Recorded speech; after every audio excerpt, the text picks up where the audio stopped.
¿Qué tal? Sean bienvenidas y bienvenidos a También Opinamos. ¿Cómo están? Nos da mucho gusto volver a saludarlos en este nuevo video, donde, bueno, hoy dejamos un tantito el tema de los candidatos independientes, y del tema de la Asamblea Constituyente de la Ciudad de México, para hablar de un tema fundamental e importante en nuestro país, que tiene que ver con el debate en torno a la marihuana, que si se legaliza o no se legaliza. Muchos se han manifestado al respecto, y uno de ellos es el periodista licenciado Fernando Belauzarán, quien es militante del PRD, quien se ha pronunciado en diversas ocasiones sobre el tema. ¿Cómo estás, licenciado? Gracias por sentarse aquí en No, encantado de estar contigo, con todo el autor. Bueno, pues muchas preguntas yo creo que surgen en torno a ese tema de la marihuana, ¿no? Y yo creo que la fundamental que todo el mundo sería, en un país como México, ¿se debe o no se debe legalizar la marihuana? Bueno, debe de regularse, que la regulación yo diría que es el punto medio entre dos extremos, entre los que piensan que podría ser una completa liberalización, que pudiera venderse como cualquier producto en el Oxxo, etc. Y los que sostienen todavía la prohibición, que ha sido verdaderamente un fracaso. En medio de esto es ponerle reglas. Poner reglas donde no existen, o peor aún, donde las pone el crimen, sin otro objetivo, sin otra intención que el afán de lucro. Entonces, por supuesto, yo quisiera que se legalizara la marihuana, pero no solo a secas, sino con una regulación, que haya reglas claras para prevenir daños a terceros, para que haya reducción del daño, para que haya absoluta información, para que haya control de calidad, para que no se corra riesgos, porque si la prohibición lo que buscaba era proteger a los jóvenes, la verdad es que nuestros jóvenes nunca han corrido tanto riesgo y tanto peligro como ahora por culpa de la fallida prohibición. Esta fallida prohibición, que evidentemente pues el tema del narcotráfico, que tiene que ver con las drogas, no solamente con la marihuana, podría llevarse a más drogas, por así decirlo. Bueno, son drogas, ¿no? No solamente se quedaría en la marihuana, o en algún futuro podría también debatirse otras drogas. No, este es el primer paso. O sea, la verdad es que este es un proceso, es un trayecto. Hay que cambiar el paradigma. Y dentro del paradigma, pues es muy importante la regulación de la marihuana, pero no es el fin del camino. Se tendrá que discutir otras drogas, por supuesto, y fundamentalmente ya dejar de perseguir a los consumidores, a los usuarios, etcétera, ¿no?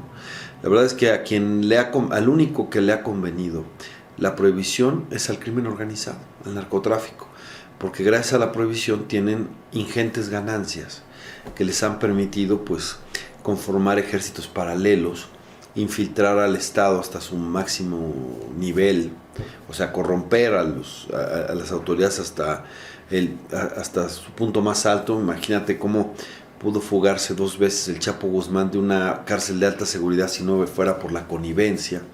Han cooptado policías municipales y estatales, etcétera. Es decir, no ha conseguido uno solo sus objetivos, y en cambio ha generado una cantidad de consecuencias no deseadas, como la violencia desbordada.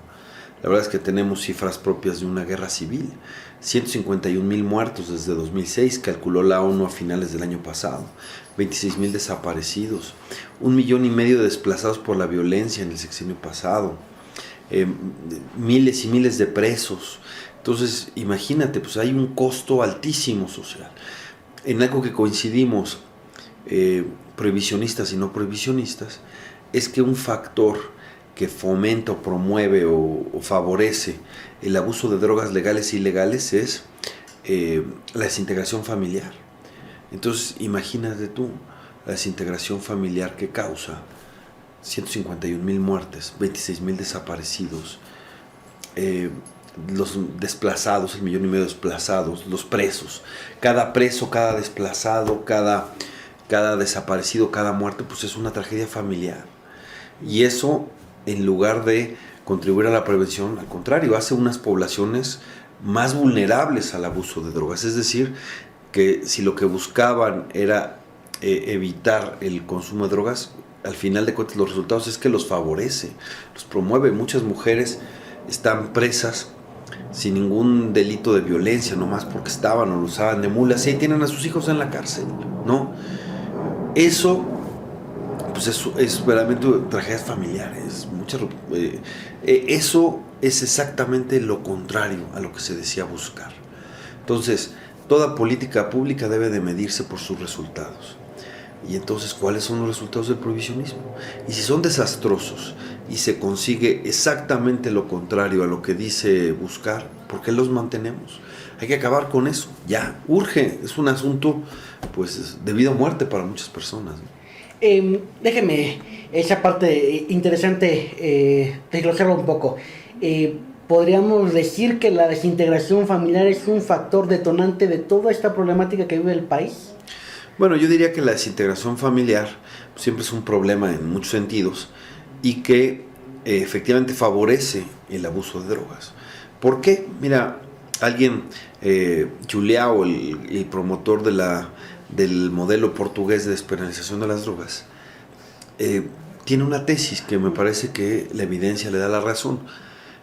La adicción o dependencia a una droga tiene más que ver con la situación personal de las personas, así que la situación personal de cada quien, si tiene un dolor, si tiene un trauma, si vive penurias y momentos muy complicados, que con la sustancia bioquímica en sí. Entonces, pues imagínate tanto dolor que se genera, claro que fomenta. Según las Naciones Unidas, solo el 10% de los consumidores de drogas ilegales son problemáticos, son consumidores problemáticos. El otro 90% pues les funciona, tienen problemas, tienen una vida social, tienen sus hijos, tienen su familia, trabajan, son productivos, etc. Pero a ese 10% hay que cuidarlo acá. Y muchos de ese 10% quizás se expliquen porque tienen una situación difícil, ¿no? Vivir no es fácil para muchos, ¿no? Pero para los que están en una situación de mayor vulnerabilidad, ya sea porque sean huérfanos, porque tuvieron que separar a sus padres, porque sus padres están en la cárcel, o sea, muchas cosas pueden favorecer a esos que sí tienen mayores problemas y que deberíamos enfocarnos a atender sus necesidades de esa población, en lugar de seguir gastando cantidades inmensas de dinero para financiar una guerra que no se puede ganar. Eso es, yo creo que un punto medular, ¿no? Creo que con esto regresamos un poco al inicio de lo que hemos estado conversando. El legalizar o el regularla, mejor dicho, como mencionado, eso podría disminuir las cifras de violencia que vive el país. Eso sí garantizaría pues disminuciones a esta guerra que sigue viendo, ¿no? Bueno, el crimen organizado es tan fuerte como sus recursos. Y nada les da tanto dinero como el tráfico y venta de drogas legales. Es el negocio ilegal más lucrativo del mundo, la venta de drogas ilegales. El narcotráfico por eso es muy rentable. Entonces, lo que se les pueda quitar, claro que los debilita. Y en el caso de la marihuana no es cualquier cosa. Barry McCaffrey llegó a calcular en el 60% las ganancias de los cárteles mexicanos por la marihuana. Evidentemente no es la que da más margen de ganancia, pero por el volumen, por lo que se vende, claro, 8 de cada 10 veces que se consume una sustancia ilegal, estamos hablando de marihuana. El IMCO llegó a calcular 30%. El Belisario Domínguez del Senado, 25%. Y Catalina Pérez Correa citó a un autor norteamericano y le daba entre 40 y 45%. Entonces, sea 60%, sea 45%, sea 30 o 25%, no es cualquier cosa, no es un pellizquito. Estamos hablando de miles y miles de millones de dólares. Pero además, insisto, es el primer paso, tendremos que continuar más allá. Primero, el paso que se puede es la marihuana, ¿no? Vamos avanzando. La iniciativa que presentó Enrique Peña Nieto es un paso en la dirección correcta, pero es a todas luces insuficiente. ¿Por qué? Porque no se mete en el mercado. Mientras la gente tenga que seguir yendo con los delincuentes para aprovisionarse, pues seguirá el problema.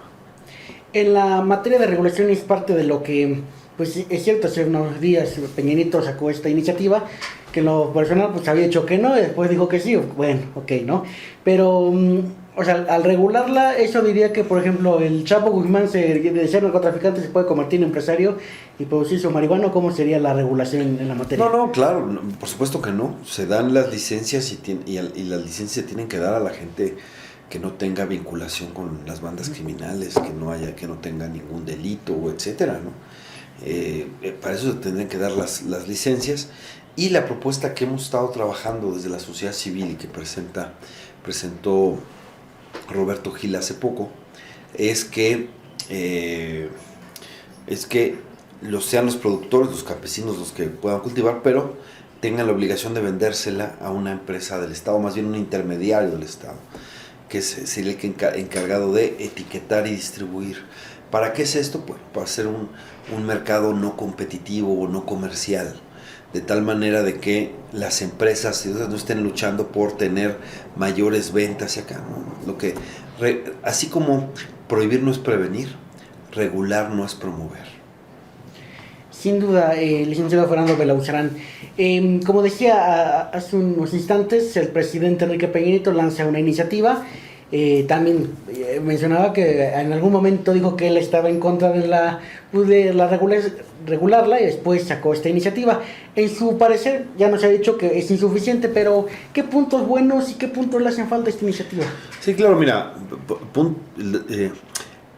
yo temía que pudiera salir el parto de los montes, que salía tirititito, y no, la verdad es que sí presentó una propuesta con sustancia, aun cuando falta mucho por recorrer. ¿Cuáles son las ventajas? Bueno, anuncia que hay producción nacional para marihuana medicinal, para procesar la marihuana medicinal. Más bien derivados de la marihuana, que ya es un avance, y ya que se pueda cultivar en México de manera legal y se quite la presión es un avance, aunque por el momento solo sea para fines médicos y científicos.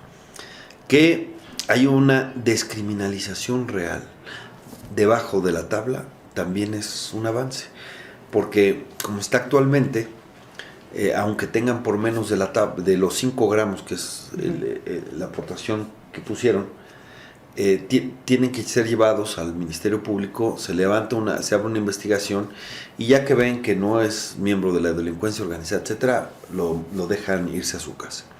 Pero ahora, como viene la propuesta, ya debajo de la tabla no hay ningún delito y no tienen por qué ni subirlo a la patrulla ni llevarlo a ningún lado. Además se puso un gramaje adecuado, 28 gramos, ya es un estándar. Los 5 gramos eran una burla, ¿no? Y eso servía para criminalizar mucha gente. Y muy importante, la liberación de los presos, de los consumidores propios. Eso es fundamental. Por supuesto, no es lo que, digamos que fue más de lo que esperaba, que bueno, lo valoro, pero fue menos o mucho menos de lo que necesita el país. Por supuesto que necesitamos quitarle el mercado al narcotráfico, ¿no? Mientras no hagamos eso, pues seguirá todo lo pernicioso de la prohibición y lo que hemos vivido con la guerra contra las drogas, el enriquecimiento de los carteles, etcétera, ¿no? Entonces, porque la pregunta es, ¿y de dónde sacas los 28 gramos? Pues tienen que ir a la ilegalidad, tienen que ir al mercado negro, tienen que ir con criminales para conseguirlo. Y entonces, sigue la problemática, ¿no? Sigue la problemática. Pero no quiero minimizar el hecho, sobre todo porque el primer paso siempre es el más difícil, es el que más trabajo cuesta dar. Después los que siguen son más fáciles. Entonces celebro este paso dado, pero anuncio una vez que hay que dar muy pronto, muy pronto, el siguiente paso. Durante el próximo periodo de sesiones, en noviembre, se llevarán a cabo las elecciones en una decena de entidades en Estados Unidos sobre la marihuana para fines personales, o como le llaman también, recreativos o lúdicos. Entre esos, 2 entidades que hacen frontera con México, California y Arizona. Entonces, imagínate cuando ya esté, digamos, la marihuana para fines personales, para uso personal en la frontera. Ahorita está para fines medicinales, pero imagínate cuando eso ya esté mucho más abierto. Si la frontera es porosa de México a Estados Unidos, de Estados Unidos para acá, pues qué te digo, son hoyos negros. Cuando esté en la frontera, pues obviamente habrá una disminución de la demanda de marihuana mexicana en Estados Unidos. De hecho, ya existe esa disminución, pues bueno, se acrecentará. Y si la historia comenzó con el tráfico ilegal de marihuana a México-Estados Unidos, Ahora ya está en sentido contrario. Cuando está en la frontera, pues, ¿para qué te digo? Insisto, son hoyos negros. Es al revés, ¿no? Y entonces estaremos en el peor de los mundos posibles. Será todavía más barata, más accesible, pero todo pernicioso por el mercado negro y todas sus calamidades que hemos visto. Entonces, yo estoy convencido de que hay que dar este paso rápido, ojalá sea este periodo de sesiones, hay que apurarse para que salga en esto, porque en septiembre sería otro escenario.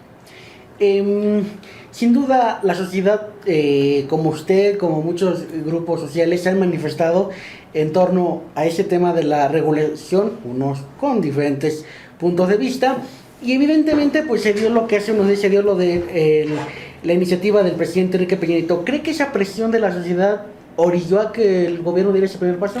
Por supuesto, es más, recordarás que Peña Nieto ya había cancelado su viaje a Nueva York. Sí, a la ONU, ¿no? A la ONU. Y entonces la presión de la opinión pública lo obligó a irse, y quizás esa presión que lo obligó a irse también inclinó la balanza del gobierno para que, digamos, hicieran una propuesta al menos con sustancia, ¿no? Por eso digo que tengo que reconocer que el presidente presentó más de lo que esperaba, lo cual valoro, pero menos de lo que necesita el país, que necesita quitarle el mercado. Pero estaba el rumor muy fuerte que solamente iban a aceptar importación de marihuana medicinal, importación de algunos derivados de cannabis, y el aumento verdaderamente ridículo del gramaje, sin descriminalizar por debajo de la tabla, sin soltar precio, etcétera, y eso hubiera sido, pues, la verdad, una burla. Qué bueno que al menos pues hay un avance importante, ¿no? En la propuesta. Sin embargo, pues sí se queda corta de las necesidades, se queda corta no solo para quitarle el mercado, se queda corta de lo que ya resolvió la Corte. La Suprema Corte de Justicia de la Nación, en la primera sala, determinó que, según nuestra Constitución, según el artículo primero, los mexicanos tienen derecho, con base en el derecho al libre desarrollo de la personalidad, a consumir marihuana, los adultos por supuesto, y tener una vía legal y legítima para adquirirla. Eso dijo la Suprema Corte. Por eso lo que tenía que proceder, después del fallo, pues hacer la regulación completa, ¿no? La regulación también para su personal. No se llegó a tanto, pero que no nos pidan, que no exijamos el cumplimiento de la Constitución, porque es obligación política y ética del Poder Ejecutivo y del Poder Legislativo hacer que los derechos contenidos en la Constitución se puedan ejercer a plenitud. Y a eso no hemos llegado, ¿no? Digamos que se quedó corto respecto a la Corte, pero, insisto, sí fue, o sea, sería mentir decir que no hay un cambio importante. O sea, lo que se logró es importante, es valioso, es un paso en la dirección correcta. Llamo a los legisladores a aprobar, sobre todo en las intenciones. Habrá cosas que corregir. Por ejemplo, se les modificaron el 237 de la Ley General de Salud para quitar la prohibición del cultivo, del transporte, etcétera, para la marihuana medicinal, que dicen que quiera que haya cultivo o producción nacional. Eso lo hicieron, qué bueno, pero se les olvidó hacerlo en el Código Penal.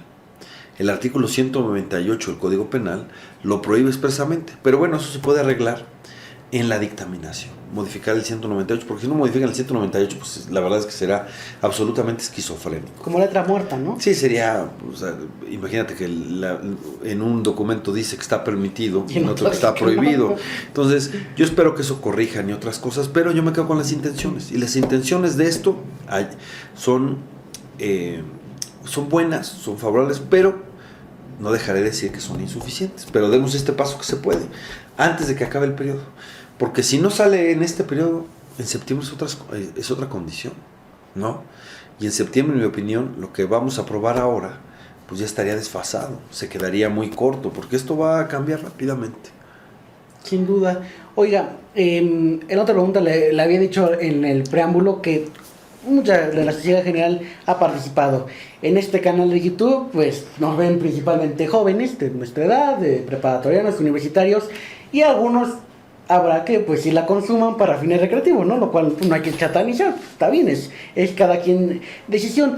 Pero pues sí, en su opinión, en lo que usted piensa, ¿cómo invitar a la juventud a que primeramente pues se informe y también que sea partícipe de este proceso en nuestro país? Bueno, lo primero que hay que hacer para cuidar a los jóvenes es informarlos y es formarlos, formarlos para ejercer su libertad. Porque finalmente cada joven toma su decisión, cada persona toma su decisión.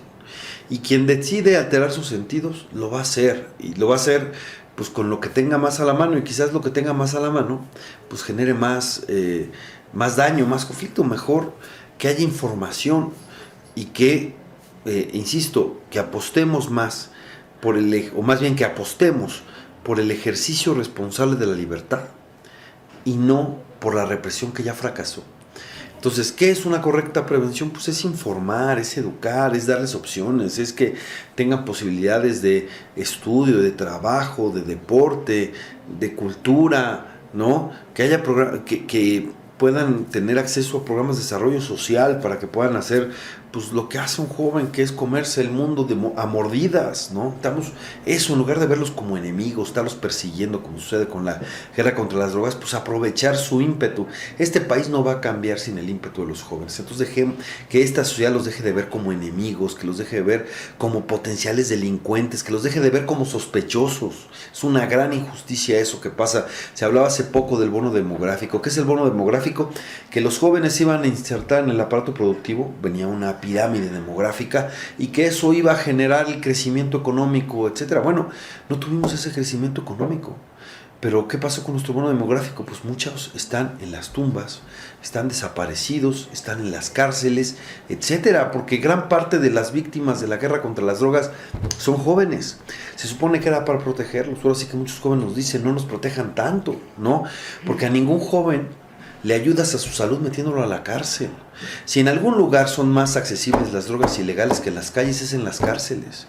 Y si el Estado no puede evitar la venta de drogas ilegales en las cárceles, ¿cómo piensa evitarlo en las calles? ¿No? Es una lucha contra la condición humana, pero lo importante es formar personas responsables y que sean los primeros que se hagan cargo de su cuerpo. No el Estado, no el paternalismo Estado, que es el que te vigila y te dice lo que es mejor para ti o no y te lo impone, no. El primer responsable de uno mismo es uno mismo, ¿no? Y solo así puede haber una prevención correcta. Y claro, aquel que lo necesite, si es que tiene un problema, pues que venga entonces sí el Estado para que tenga condiciones de salud, de tratamiento, etcétera. Pero eso es para quienes lo necesitan, ¿no? Para ese sector, para ese 10% que te decía de usuarios problemáticos. Para el otro, mientras no afecten a terceros, es muy su cuerpo, es muy su decisión, ¿no? ¿Por qué queremos definir lo que una persona consume, lo que una persona siente, lo que una persona, cómo quiere hacer, qué hace con su sistema nervioso, ¿no? Un ejemplo de marihuana con uso lúdico, uso personal, es la que nos da Isabel Allende, la que escribió La Casa de los Espíritus, y dice, miren, para mí, de repente, comerme un bizcocho de marihuana y hacer el amor es fantástico. ¿A quién afecta? A nadie, ¿no? ¿Por qué no nos duelen los orgasmos ajenos? ¿Por qué proscribimos el placer? ¿No? Porque es el punto, dejemos de satanizar la búsqueda del placer, el placer, ¿no? El placer también es un derecho humano y hay que reivindicarlo. ¿Cuál es el límite? Que tu búsqueda del placer no afectes a un tercero, no afectes a otra persona, ¿no? Que la veas como otra persona tan libre, con tantos derechos como tú mismo. No, ese es tu límite. Mientras no hagas eso, tú decides qué hacer con tu cuerpo. La correcta prevención no es que alguien diga, no voy a consumir porque no puedo, porque siempre puede, de una u otra manera. Y lo que tiene mucho más accesible ahora que hablamos, por ejemplo, son los inhalables. Y los inhalables son mucho más dañinos, ¿no? Sino la correcta prevención es cuando alguien dice, no consumo porque no quiero. O si quiero, lo voy a hacer de manera responsable. Porque así como hay un consumo responsable de alcohol, el que toma una copa de vino en la comida, también hay un consumo responsable de marihuana u otras drogas incluso. Es interesante, déjame hacer una pregunta. Desgraciadamente el tiempo siempre nos gana, pero si en este proceso que hay de regulación y se llegara a hacer ese avance, ya en lo muy personal usted, pues sí llegaría usted a se aprobara, no sé si ya lo haya hecho o no lo haya hecho, pero sí a... No, por supuesto que alguna vez la he consumido y no tengo ningún problema en volverla a consumir si se me antoja. Esté regulada o no esté regulada, ¿no? Sí. Pues es mi cuerpo, Sí. yo decido, ¿no? Entonces, no voy a satanizar a nadie por hacerlo, ni voy a hacer que alguien decida por mí qué hago con mi cuerpo, con mi sistema nervioso y con mira, cada quien debe decidir qué riesgos tomar. Vivir ya en sí mismo es un riesgo. Si alguien quiere si alguien quiere escalar una montaña y ser alpinista, pues corre su riesgo. Si alguien quiere comprarse una motocicleta e irse en motocicleta, pues sí corre su riesgo y es su decisión. Si alguien quiere ser de estos acróbatas en los circos, etcétera, malabarista, etcétera, y tirarse en el trapecio acá, es muy su decisión, es libre, cada quien corre riesgos. Si ya vimos que el chorizo y el tocino generan cáncer, si alguien quiere comer chorizo y tocino, ¿verdad? Ok, pero que lo sepa y que corra su riesgo. Si prohibimos si los prohibimos, al rato va a salir el cártel del chorizo o del tocino y se hará inmensamente rico, ¿no? Cada quien, mira, hay una práctica profundamente insalubre, porque hay un intercambio de bacterias y virus y acá, y además, pues puede llegar a ser adictiva. Y yo espero que no se prohíba, porque si se prohíbe habrá que hacer resistencia civil pacífica, me refiero a los besos, ¿no? Ahí también corres tus riesgos, pero qué bueno correr el riesgo, ¿no? Y hay otras cosas, ¿no? La misma contaminación de esta ciudad te baja, ¿no? Entonces, lo que yo digo es que hagamos personas libres y responsables para que tomen sus propias decisiones y no esperen que el Estado las tome por uno. Eso es, queremos ciudadanos libres. Por supuesto, tenemos que cuidar que los menores de edad no tengan acceso, por supuesto, pero la prohibición no ha funcionado para eso. No ha dejado disminuir la edad de inicio y ningún dealer le pide a alguien una tarjeta del INE para saber a quién se la vende, ¿no? Entonces, hay que saber eso, pero lo más importante es dejar de criminalizar a los jóvenes, dejar de perseguir a los jóvenes y reconocer que tienen derechos. Y un derecho como el de cualquier otra persona es el derecho al placer, pero que lo usen responsablemente con información, ¿no? Por ejemplo, igual el sexo seguro, ¿no? El sexo seguro es una forma de reducir daños, ¿no? Entonces, promovámoslo. Eso no quiere decir que le estés diciendo a los chavos tengan sexo a fuerza, ¿no? Cada quien sabrá, pero si se da esa opción, pues que sepan cómo prevenir sus daños, etc. Algo similar pasa con la marihuana. Si se regulara la marihuana, los jóvenes dejarían de correr 4 riesgos de manera inmediata. No tendrían contacto con una delincuencia que puede ser muy violenta. No tendrían el riesgo de ser reprimidos o extorsionados o encarcelados por la policía. 3, no tendrían contacto con el riesgo de consumir sustancias más tóxicas. En el caso de la marihuana pueden ser los pesticidas. El mercado negro es el mercado más libre que existe porque ahí no hay ninguna condición, no hay ninguna regla. Ahí nadie puede ir a la Procuraduría del Consumidor a quejarse de que lo hicieron pato o cualquier cosa. Ahí no hay eso, insisto. Entonces puede haber cuestiones más dañinas. Y cuarto, muy importante, la segregación de mercados, lo que es el éxito de los Países Bajos, que quienes vayan por marihuana no tengan contacto con drogas más duras, porque es absolutamente falso, no hay ninguna evidencia que el consumo de marihuana lleve a las personas a consumir drogas más duras.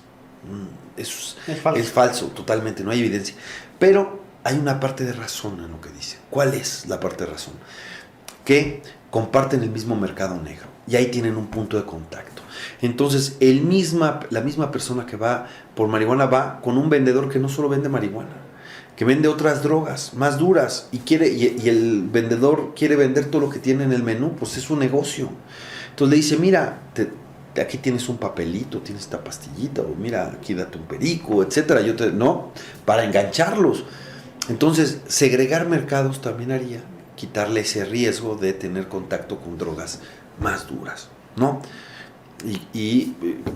Pero insisto, lo que tenemos que hacer es formar personas que puedan ejercer su libertad con responsabilidad.